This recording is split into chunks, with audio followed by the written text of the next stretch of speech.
Welcome to the Awaken, Heal, and Thrive podcast. This episode is called Psychedelics, Scientifically Proven Benefits with Attig, Ph.D. I'm Benjamin Bernstein, and this episode is sponsored by my Awakening Plus online membership and my new VIP day. I publish both audio and video versions of Awaken, Heal, and Thrive, so take your pick. The video versions are on my YouTube channel called Benjamin Bernstein Podcasts. I drop new episodes of this podcast twice a month. Be sure to subscribe to Awaken, Heal, and Thrive wherever you get it. And if you haven't already, be sure to click the link in the show notes for a free chance to win a full year of my Awakening Plus online membership. I announce a new winner every month. This episode is co-sponsored by my new VIP day. It's your potent opportunity for profound personal transformation. What if one day, one-on-one with me and focused entirely on you, could change your life forever? What if you said yes to a safe, skillfully facilitated immersion into your inner world? You truly can't imagine how joyful and fulfilling your life could become. To learn more, click the link in the show notes or go to astroshaman.com/VIP day. In our previous episode, we explored the scientifically documented benefits of ayahuasca in a deep dive interview with Attig, Ph.D. I recommend taking in that episode before you experience this one. This is part 2 of our discussion. Here, Sheryl expands beyond ayahuasca to include the benefits of LSD, psychedelic mushrooms, and more. As I noted last time, Sheryl is an expert on the benefits and dangers of ayahuasca and other psychedelics. She even serves as an expert witness in psychedelic-related legal matters. I love how Sheryl's eloquence and keen intellect make all this easy to understand. I also appreciate that her years of personal experience with psychedelics gives her an insider's perspective. Sheryl's most important references for both episodes are in the show notes. So here's part 2 of my interview with Attig, Ph.D. I do have some other research that I could tell you about where it's research that didn't just look at ayahuasca, but looked at like a variety of psychedelics. Yeah, I'd love to go to that level as well. Let's hear how the Okay. larger psychedelic picture works for health. Okay. Let's do that. So we'll go in the same order here with psychological. So again, you see reductions in anxiety and depression. And just FYI, the majority of this is going to be looking at the psychedelic mushrooms, LSD, and or ayahuasca, because those are the things that just end up being studied the most. Okay. So there was one study that found when people had like treatment-resistant depression, one dose, I believe in that study was psilocybin, that it relieved their depression significantly, and at a 5-year follow-up, they were still relieved of their depression. However, Wow. you don't find it in every single study. So it could be, and we're not sure how often people are going to need it. It's certainly going to be less than taking an antidepressant every day. It might be once a year. We're not sure. Oh, and then this is a nice one. So a lot of people, when they take a psychedelic, will experience everything in nature as alive and sentient, like fall in love with nature in ways that they never did before because they didn't realize the beauty and wonder of it. So a fair number of people after taking a psychedelic will care a lot more about the environment and do a lot more environmentally friendly practices in their life, which is huge given the state of our environment, right? Yeah.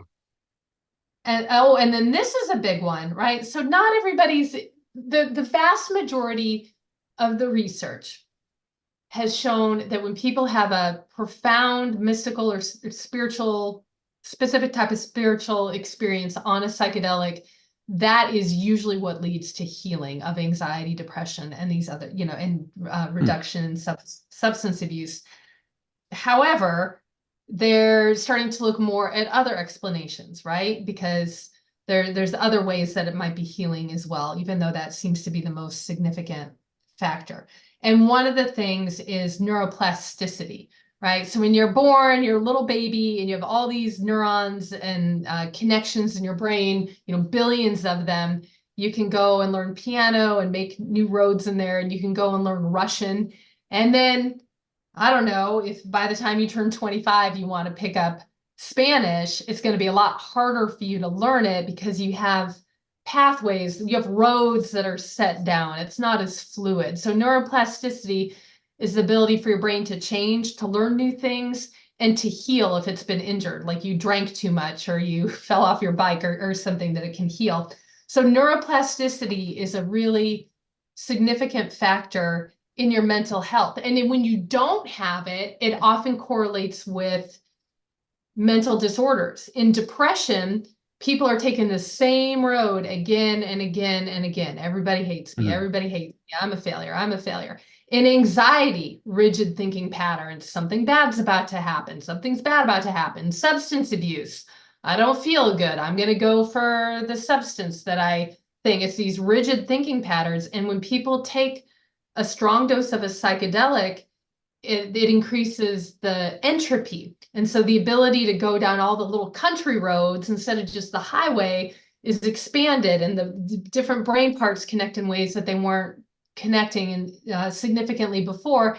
And you Mm. remain fairly plastic for a period of time afterwards, right? So if you Mm. create new pathways, I create a new pathway, I am loved, I can visit that pathway again and again and make it into a bigger road by my thoughts and what I'm doing and through integration. So you can maintain the effects of the neuroplasticity. But what they found that's different in regular use than like a single time use is you also increase neurogenesis, which Mm. means you're not just creating new pathways, you're growing new neurons.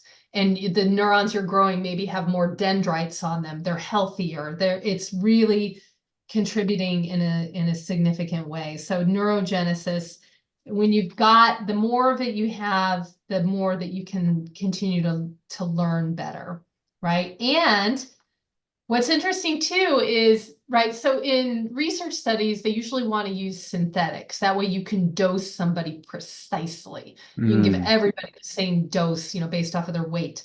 And you control it. Whereas in nature, you might have varying amounts of stuff in a mushroom or an ayahuasca vine or how it's brewed.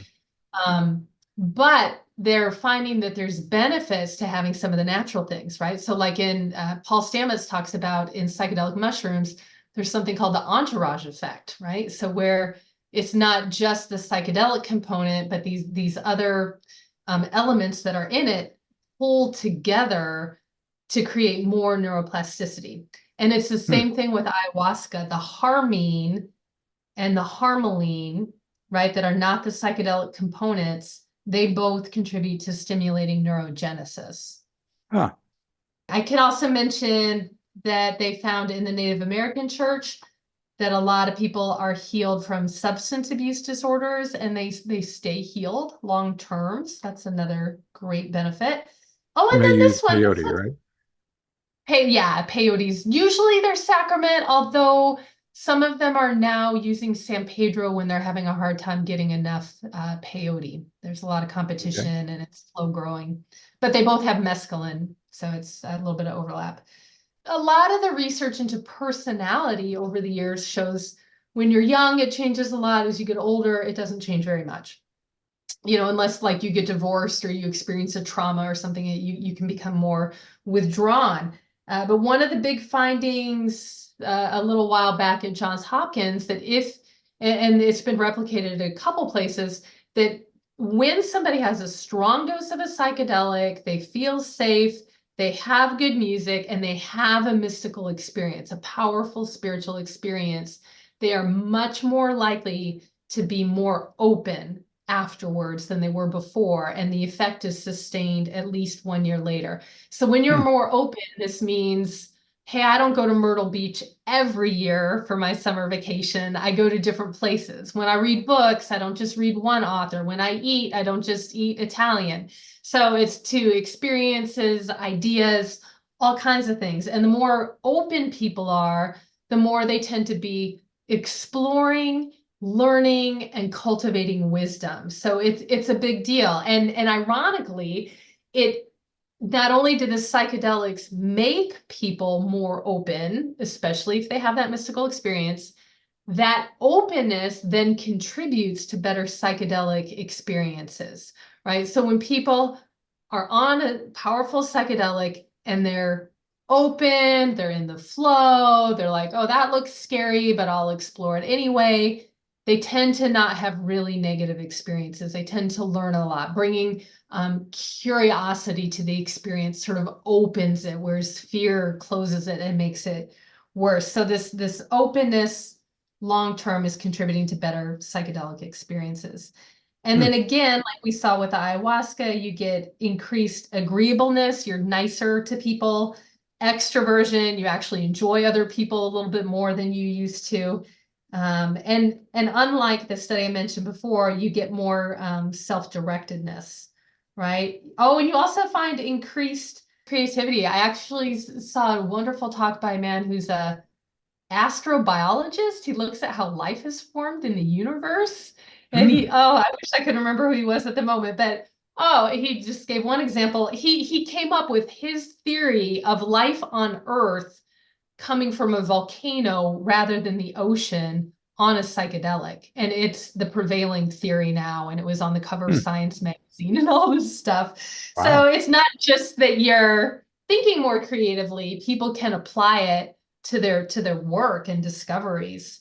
Right. Oh, and then reduced death anxiety is very common with psychedelic use. A lot of people feel like they enter the space that's similar to the space you go after you die, and you realize that there's great joy to be out of your body. It's your joy isn't entirely connected to your human existence. And people that are close to the end of life, that are dying, that will take a psychedelic to help them deal with it, often realize they can still find meaning, purpose, and love in the time that they have left. And for everybody else who isn't quite as close to death, it just opens you up to the idea that all of life is an adventure, and life beyond life is an adventure too, and it's not anything that you really need to worry about. Hmm. And then I can talk as to some of the more broad religious and spiritual benefits from psychedelic use. And one thing is a little bit of a mixed bag, but I'll break it down here. So, and this is from a huge variety of studies, right? So one study, they found about half of atheists stop being atheists, Hmm. but not all of them, right? I was lucky enough to spend some time with Bill Richards recently, who's been doing psychedelic research for 60 years. A lot of that has been at Johns Hopkins, but not all of it. And he told me one time he had a man come in and he said, I'm an atheist, but I want to try this psilocybin. And Bill said, fine. And he gave him the psilocybin. He had his experience. He comes out the other end and Bill asks him, how was it? And he says, oh, I met God, but I'm still an atheist. So Interesting. yeah, yeah. So it can be really hard for people to change their worldviews, even when it's staring you in the face there. And then those who believe in God or a higher power, that number doubles when people take a psychedelic, Hmm. right? Many atheists, agnostics, and religious people will convert to panpsychism after taking psychedelics, And what is right? that? Which panpsychism is this understanding that everything in nature is alive and sentient, right? Hmm. Which is exactly what I said earlier, that often happens when people are on a psychedelic in nature. They feel like everything is alive and sentient. So you get enough people Hmm. doing this in indigenous groups, and you largely get these panpsychist beliefs.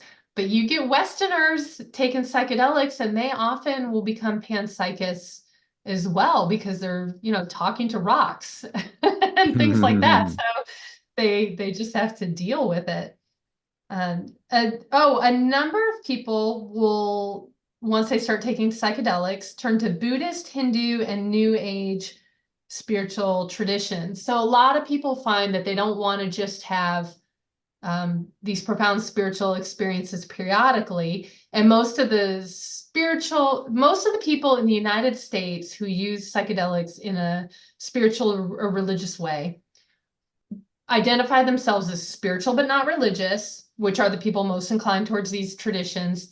And on Hmm. average, they're taking a psychedelic about 4 times a year, Hmm. right? In the indigenous traditions, the religious psychedelic users, it's usually once a week to once a month. So it's much more frequent. I think Hmm. we're just more driven towards doing a lot of work, and we don't have as much time here. So if you're only taking a psychedelic and having an experience once every 3 months, a lot of people find they want spiritual experiences and like a little taste of that in between. So a lot of people will turn to meditation, some will turn to yoga, these practices. There's some books by fellow Crowley about the Tibetan Buddhist tradition, where he claims that they have secretly used psychedelics as part of their tradition ever since the beginning of time, since they started their traditions, but they've kept it on the down low because they don't want trouble, because oftentimes these things are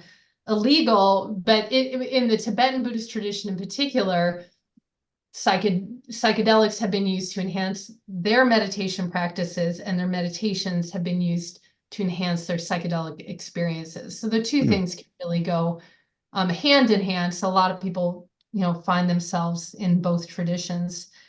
For most people that are regular users, their psychedelic use strengthens their spiritual practices and their beliefs. So for a lot of people, when they take a psychedelic, they start meditating or doing yoga or both.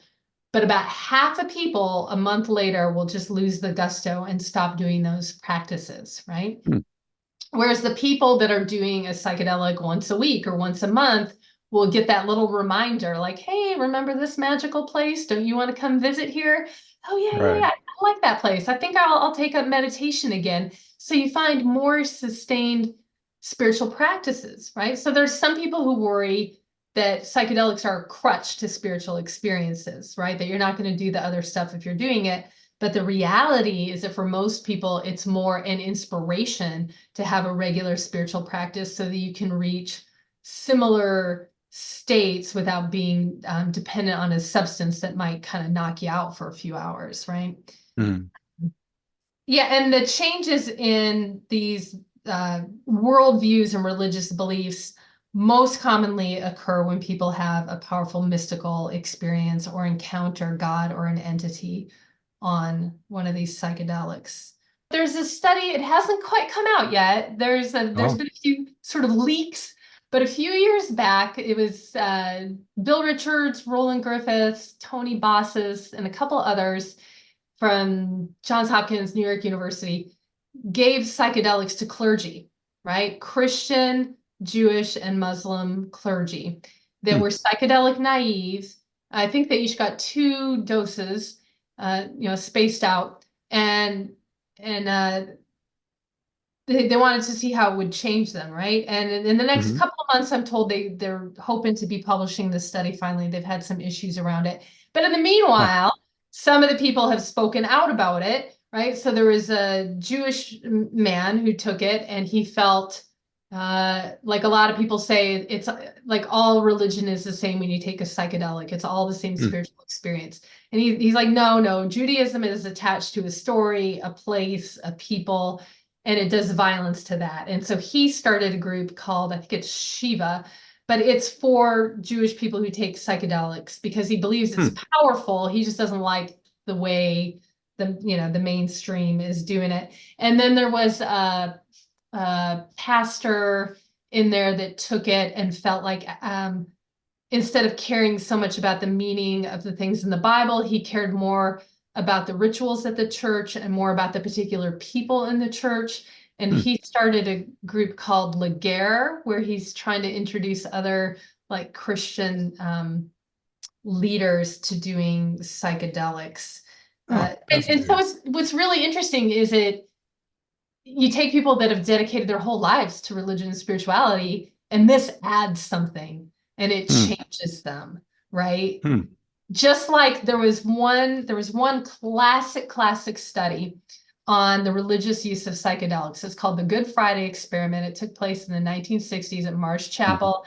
There is a fellow, Walter Pankey, who was doing his Ph.D. at Harvard, and he gathered, I think it was 20 students in theology, masters of theology and masters of divinity programs, and half of them got psilocybin and half of them got a placebo, and they hung out in the basement of Marsh Chapel at Boston University, and they listened to a sermon being piped in from up above about Good Friday because it was Good Friday. By and large, they reported the people that got the real deal had profound spiritual and religious experiences. The musical was more beautiful than they'd ever heard. The sermon made more sense. The book of Revelation finally was clear to them.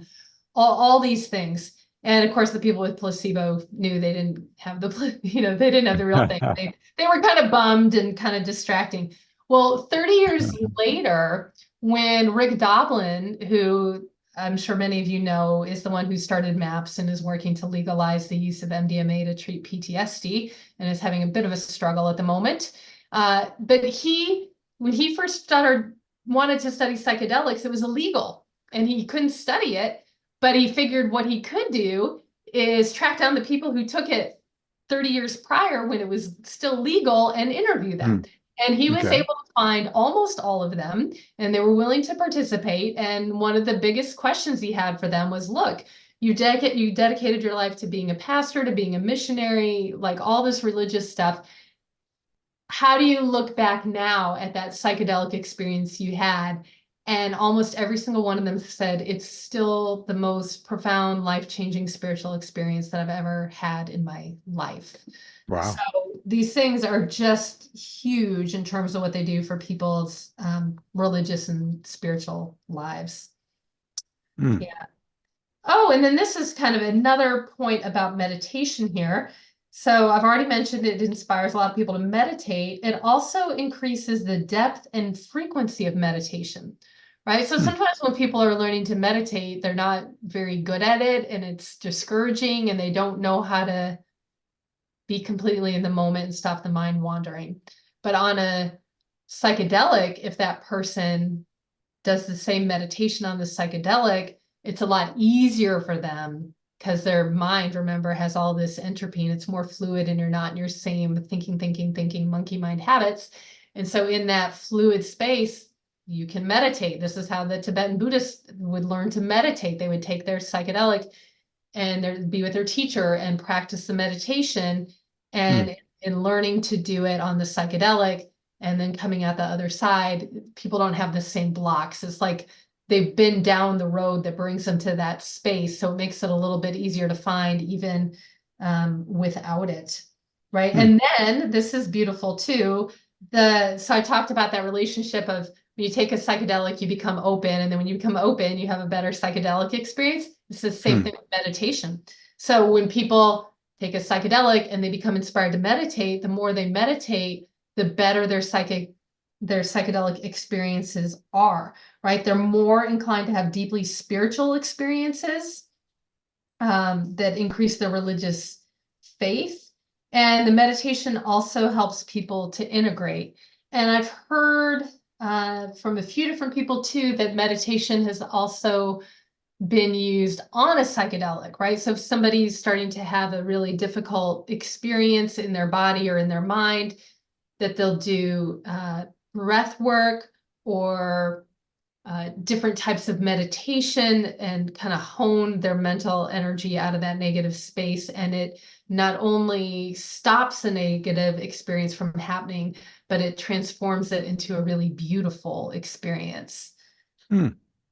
You know, in the interest of being balanced and fair and not just highlighting all the good aspects of long-term psychedelic use, I want to mention a potential long-term harm that probably gets a little more attention than it deserves. And that is something called hallucinogen persisting perception disorder, right? So what this means is that somebody takes a psychedelic and they enter that wobbly, liquidy, weird space and they don't come back.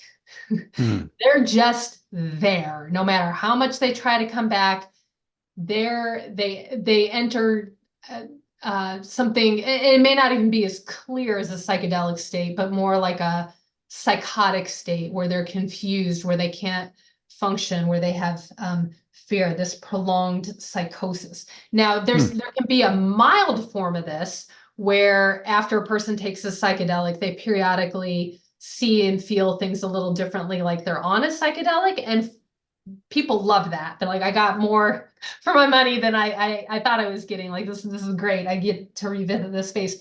But this is a profound alteration in thinking and consciousness that really inhibits the person's ability to function. So in most of the research, they screen out anybody that has a family history of psychosis, meaning schizophrenia or bipolar. And so if you have a family history of that, you are not put into the research because they find Hmm. people with that are a little more inclined to have this experience.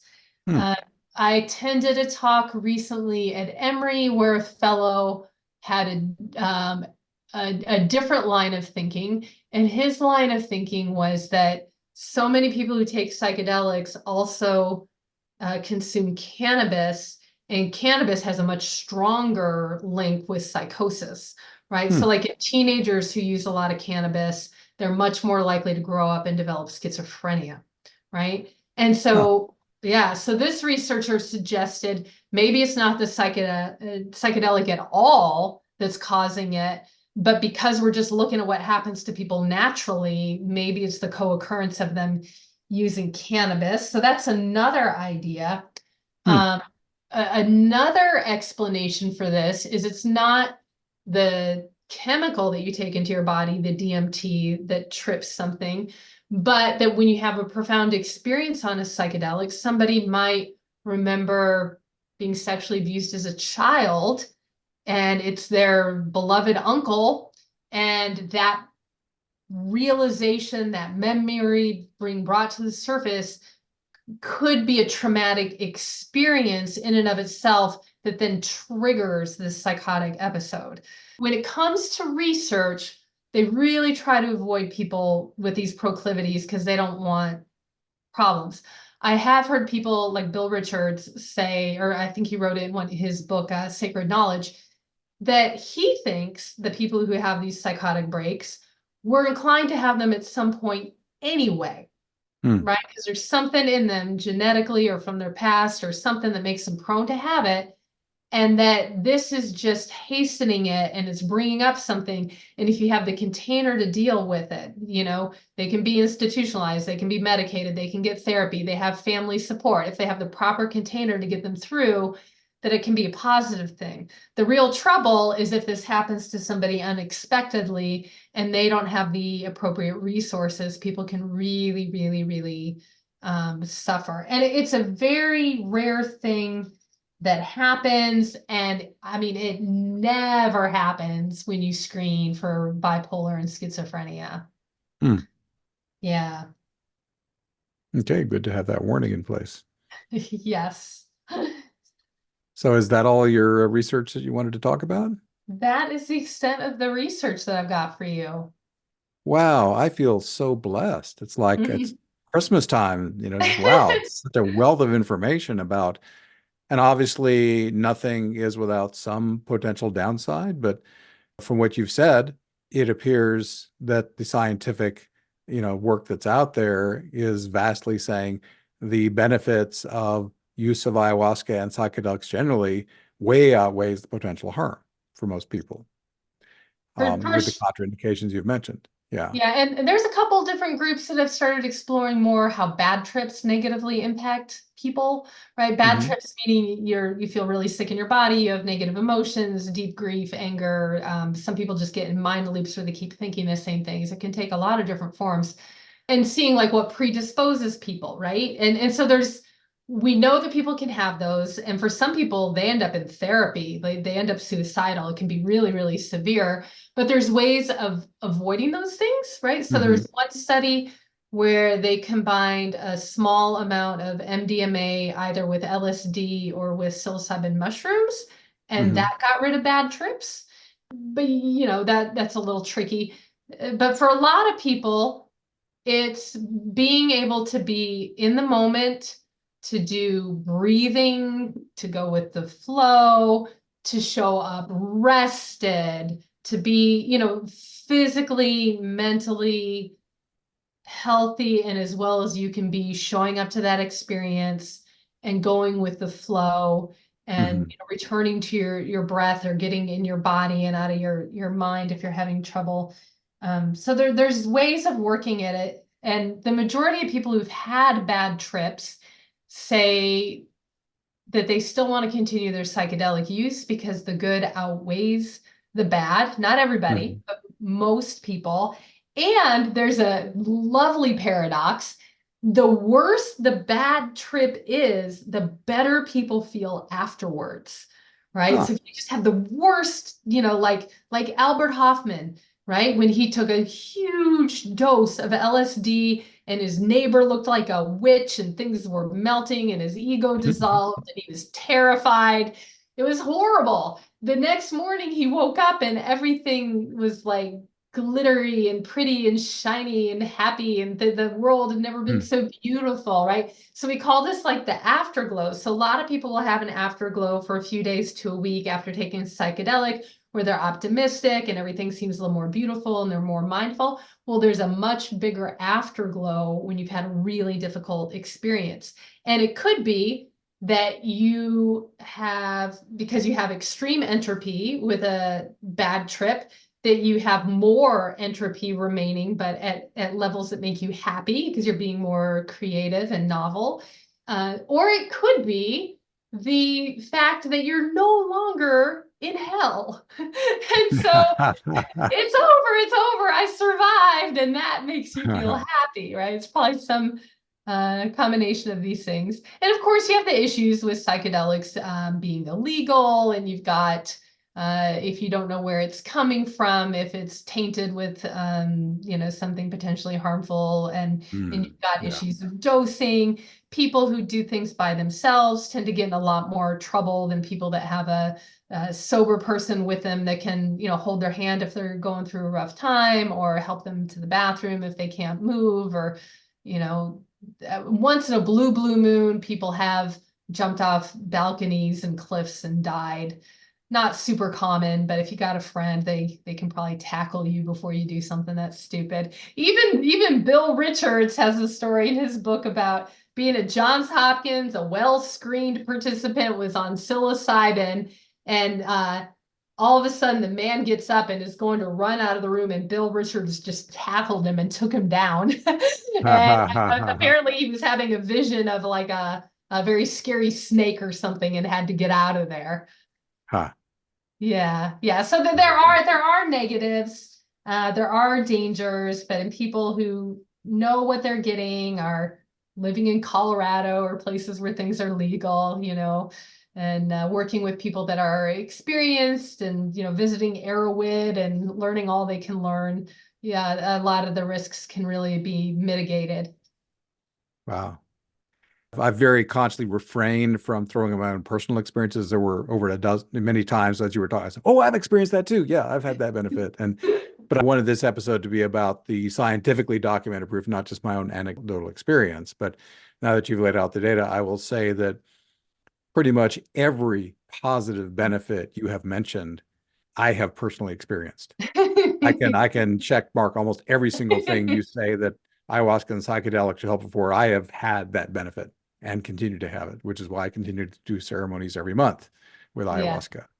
yeah. So my own experience says, yep, checkbox, checkbox, checkbox, pretty much all the way down the line for the positives. And in terms of a bad trip, my own experience, I've certainly had my share of challenging ceremonies with ayahuasca and San Pedro, but I didn't think of them as bad. I thought, okay, a lot of challenging stuff is coming up for healing right now. But because I had the mindset, this is only coming out to be cleared, and all I have to do is just keep working through it and let it clear. And having just an inherent faith, the medicine would not bring this up for me if I wasn't ready for it and if I couldn't handle it. And just going in with that confidence meant that I was able to get through even the trips where after an hour, just I was just exhausted, and it was up to the medicine and the shaman to get the rest of that healing done, especially with some big entities I had to purge early in my work. I always had faith that it was all for the good. And in fact, I did feel great the next day. And so I guess in my own vocabulary, I never thought of those as bad trips. I thought this is an extremely challenging experience. But since I've learned from experience, the more intense the healing experience is, the greater the consciousness breakthrough on the other side of it. I don't have an aversion to those things happening when they do, because I've learned that the slingshot effect is extraordinary, and I'll go to a much deeper awakening if I can let that stuff clear through. I hope Yeah. that makes sense. Yeah. Yeah. Well, I share many of your sentiments. I've had, I think I could check off every single one of the benefits of the ayahuasca. And I've had some difficult times too. And of course, now that that I know the science, I always tell myself like, oh, if it's bad, it's going to be great later. And I think and over time, I've learned a number of different skills of how to cope with the difficult experiences they arise, whether it's physical, emotional, spiritual, so they're not quite as bad. But I can think Mhm. back to maybe 10 years ago going to work with a new shaman, and I drank a medium dose. And then when it was time for the second call, if you want more, I didn't feel anything. And I thought, oh, it's a terrible shaman. His medicine is weak. Maybe Mhm. from a Daime tradition or something. So I went up and they give me another cup, and it turns out it just took longer to kick in. And so I Mhm. had a terrible night, and I think it was like an 11-hour night on top of it, because when it Woo. just went and went, and I puked so hard I actually injured my throat and ended up going to the doctor later. Oh Like my gosh. it was not good. It was definitely not good. And the emotional stuff that went with it was terrible. And I tried to join everybody to eat afterwards, and I just started crying and I couldn't eat. And it was really rough. And I remember Mm. speaking to the shaman. I sought his help, and he helped me get through it. But then the next day before I left, I said, look, I think you're great, but you'll probably never see me again. That was terrible. I'm done with ayahuasca. And he said, well, you live your life, you do what you want, do what's best for you. But in my experience, most people who say that, they come back because there's nothing else as powerful as this is. And it took a year. I was highly sensitive to music, smells, sunlight, people for a Mm. long, long time, and was processing what occurred. And Mm. and uh, and then I finally got some insight into it, and I went back and I learned that ever so important lesson: you can always take more, but you can never take less. And right, and so just to be a little more cautious around the dose, and play it a little bit safer around maybe taking a little bit less than exploding for 12 hours or 11 hours. Yeah, I'm always very careful with my dosing. If I don't get a super clear call for an additional dose during a ceremony, I will not take more. Yeah, Yeah. I've one time I did a second dose when I shouldn't have, and that was the last time I did that. Got to have the experience once. Yeah. And I mean, I guess you can drink a whole thing of water and then you can get it up, but that's pretty rough Yeah, too. You yeah, it is. can undo it, but it's not pleasant. Yeah. And again, we've been kind of harping on the more challenging things here, but let me just say, and I've said this on this podcast before, the reason I continue to drink ayahuasca every month, and I go to a weekend and I do two ceremonies that weekend, is because I have yet to find anything in my 64 years of experience that more reliably heals me from Mhm. stuff I didn't even know need to be healed. The medicine can look at me and say, here's the next thing that needs to be healed, and it identifies it and takes it out that weekend. And it also knows, here's your next awakening, which I would at that point have no clue about, because my experience with awakenings is you just can't even imagine what the next one is going to be. Every single one, no matter how many you have, is a complete surprise when you get to that next level. But the medicine knows when I'm ready for that next awakening, and the road to it is to get rid of the gook, the heavy energy, the hooch, or whatever you want to call it, that's in the way of that. So Yeah. I have the intense clearing experience, usually for a few hours, and I get the gunk out of the way. And then when I got the gunk out of the way, I'm taken to the next level. And then that becomes my new normal.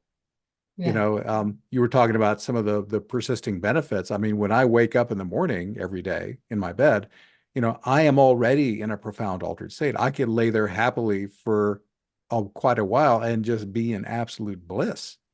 So I wake up in ecstasy, and that's actually my baseline now. And so my daily walking around consciousness is what I used to have to drink a bunch of ayahuasca to get to. And that's one of the benefits of using the medicine to get into these deeper levels, where your daily reality becomes a profound altered state. And yet I am more functional and get more done, and I'm a better human being because of that. Yeah. And And there it helps was me to be, yeah, embodied awakening, not just space out awakening. Yeah. it was I think it was Houston Smith that said once you get the call, hang up the phone. Meaning for him, I think he took a psychedelic once and he Hmm. got the experience and he didn't need it anymore. I think I'm Right. remembering it correctly. And I and seem and to I've remember heard that other story as well. yeah, Yeah. and I've heard other people say things like, well, I took ayahuasca for regularly for a couple of years and I learned my stuff and I've moved on to something else. Hmm.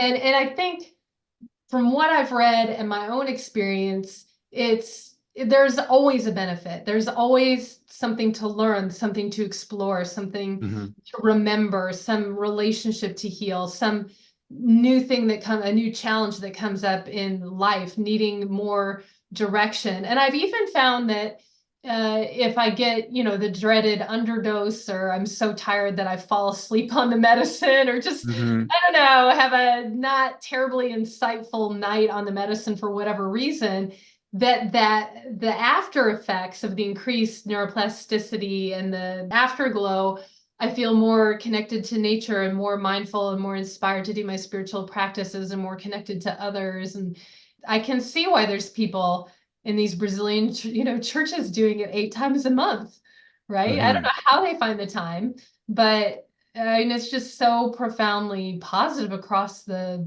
board, even when it's not, even when it's Yeah. And difficult. I've like I said, I've drunk ayahuasca for almost 20 years, and I've been a member of several ayahuasca communities for years at a time. And just based on my own observation of the people, my experience was the people who drank ayahuasca regularly were more conscious, considerate, kind, and loving people. Ayahuasca did good things. It's the exact opposite of the stereotypical drug addict. People who get hooked on destructive drugs, they spiral down and they become less and less functional and more destructive to society overall. But people who drink a lot of ayahuasca are exactly the opposite. They become better citizens, more conscious, more loving, more productive, just better, in terms of Yeah. quality of human experience has been my experience. Yeah, and one of the studies I read about drug harm uh, looked at it at like 7 different levels, including societal levels, international relationship levels, the Mm, damage to the earth levels. Like, and psychedelics just they were the best because mhm, not only do they help the individuals, but they help them to be a better member of society. mhm. Well, it makes you more selfless in all ways. Right. I know for real, I'm not just Benjamin. I am the consciousness animating Benjamin. And I've had enough experiences of blending that I know that I'm not just Benjamin and his, silo of soul. I've had experiences where I was all of it.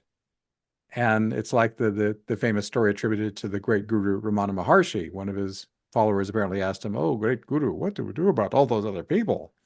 And he says, "There are no other people. It's like it's all you." And the medicine can help you have that actual experience of being all things, all people, all everything. And then why would you want to mistreat yourself? You know? Right. So to me, there's that element, and I think that's why we become better citizens. If you blend with nature, you don't want to harm nature. Once you get that you are it, you want to treat it well. It's just natural.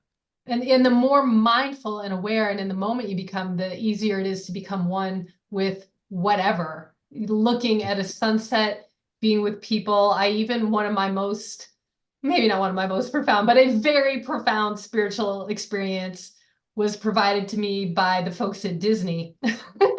Really? They do everything the best. I was they with my son in London, and we went to see the musical Frozen with a bunch of like 7-year-old girls, and we Uh-huh. had the seats up front, and there was a moment where Elsa, like everything went from dark to light, and Elsa's singing about like owning her powers, and beautiful song, beautiful like crystals everywhere, beautiful Mm. music, and I became one with what was in front of me.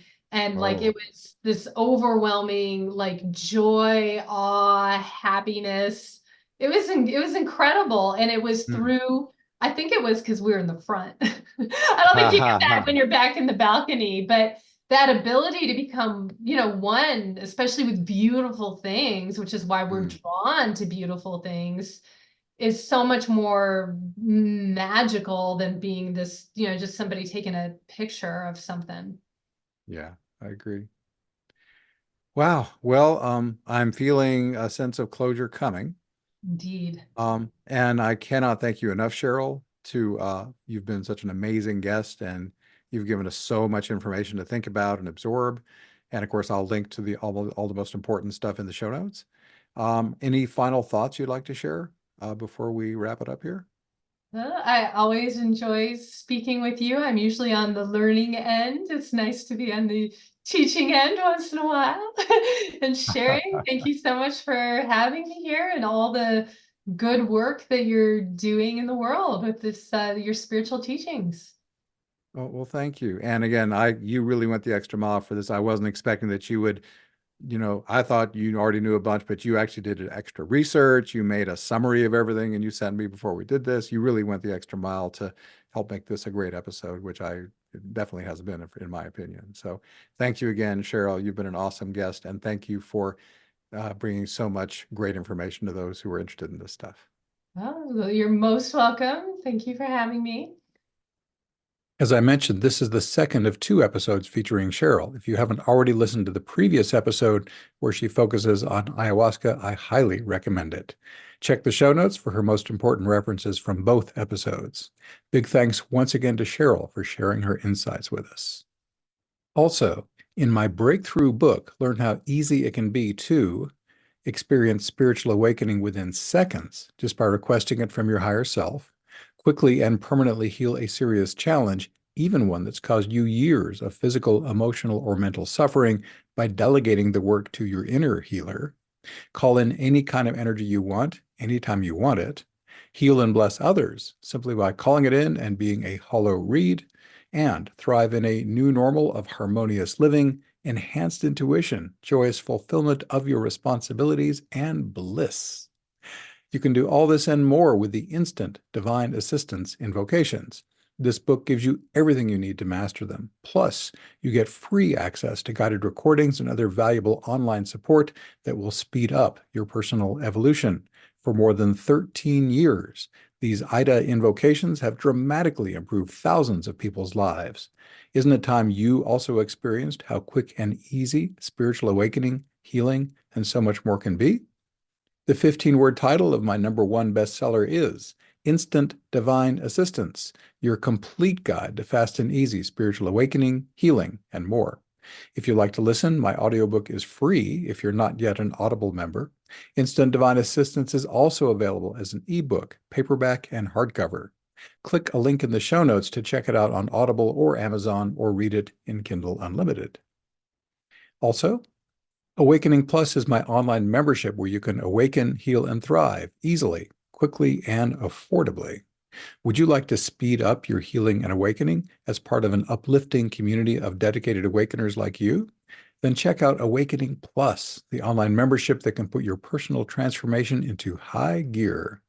You can choose from over a dozen Zoom calls every month, as well as an ever-expanding archive of nearly 700 events that can profoundly change your life. You'll also benefit from 3 major courses and much more to help you awaken, heal, and thrive.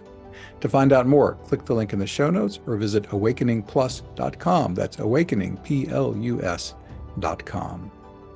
Thank you for being here. Once again, I'm Benjamin Bernstein, and we are wrapping up.